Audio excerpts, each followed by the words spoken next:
All right, so welcome to Developmental Core. I want to give you a quick overview of the course so that you know how to navigate it most efficiently. If you're looking on the left-hand side, you will see a series of chapters. Each chapter has a series of modules, or in this case, skills and a class within. On the right-hand side is your viewer pane. You can maximize the size of that viewer pane by taking out the navigation window. And when we jump forward to, for example, a video, you're going to see that the video generally takes up the entire viewer pane, and we can make it full screen by clicking on that little button there.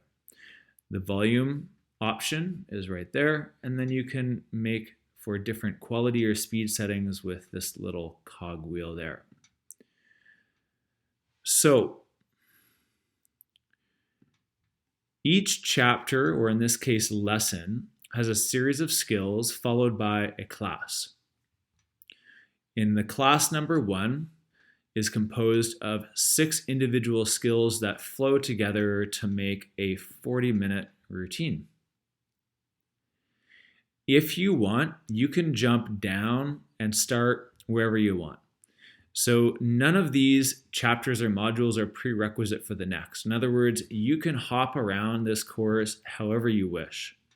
If you want to come down and simply perform the core class to start, you can do that. If you think it makes more sense to practice each individual skill before you participate in that class, you can do that too.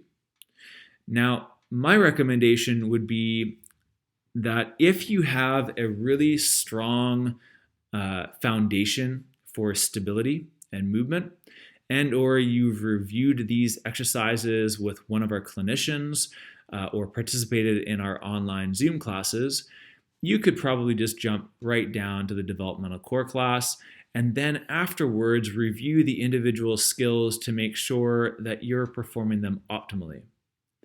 Now, if you haven't had an exposure to these exercises before, and or you perhaps don't have the most awesome strength and stability foundation or most awesome fitness foundation, it probably makes the most sense to review each individual skill before proceeding into the class. So in lesson number 1, you've got 6 skills that make up the developmental core class number 1. In lesson number 2, you have an additional 12 skills that are added to the first 6 to make up developmental core class number 2.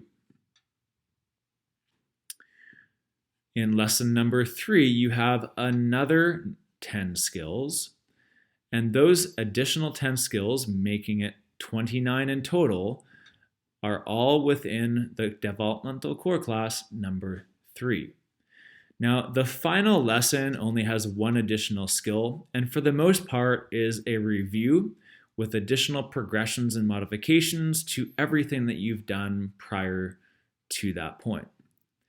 Now, let's say, for example, one of the clinicians within our clinic has prescribed you a specific exercise. Let's say Dr. Callie has prescribed to you the hurdle sit 2 crawling pattern. Then you could just jump right to that individual skill and practice that exercise in of itself. So that's generally the layout, and that's generally how I would recommend proceeding through it. Now, a couple additional points here. The most common way people injure themselves in exercise programs is within the programming itself, not the exercise, but the program. In other words, they do too much, too soon, too frequently, with too little rest, and too little attention paid to pain. So when it comes to pain, you should have none when you perform these exercises.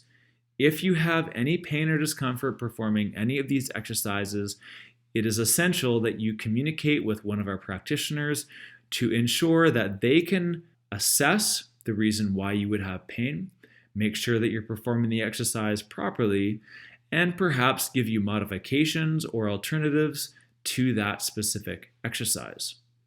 Now, the other way in which people get injured, the too much, too soon, too fast with too little rest in between their sessions, is just by overdoing it, progressing too quickly. So I would recommend to take your time. Don't rush yourself into these classes. Give yourself a day rest when you need to. Heck, within the class, take a break. You don't need to follow every single exercise progression. You don't need to follow every single movement that I'm transitioning into. If you need to rest, take a moment and take a break. If there is an exercise in here that seems too difficult for you, in other words, you don't feel like you can perform the exercise with good competency or good quality, we need to find an alternative to ensure that you aren't compromising your form and compromising, therefore, the potential for optimum movement quality and optimum joint health.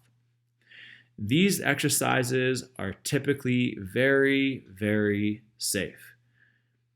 The problem arises when we progress too quickly, when we move into positions or patterns that we just aren't controlling sufficiently.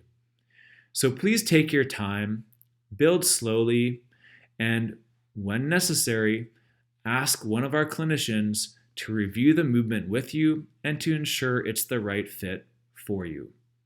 I hope you enjoy this course, and I hope you come out of it moving better, feeling better, and performing better.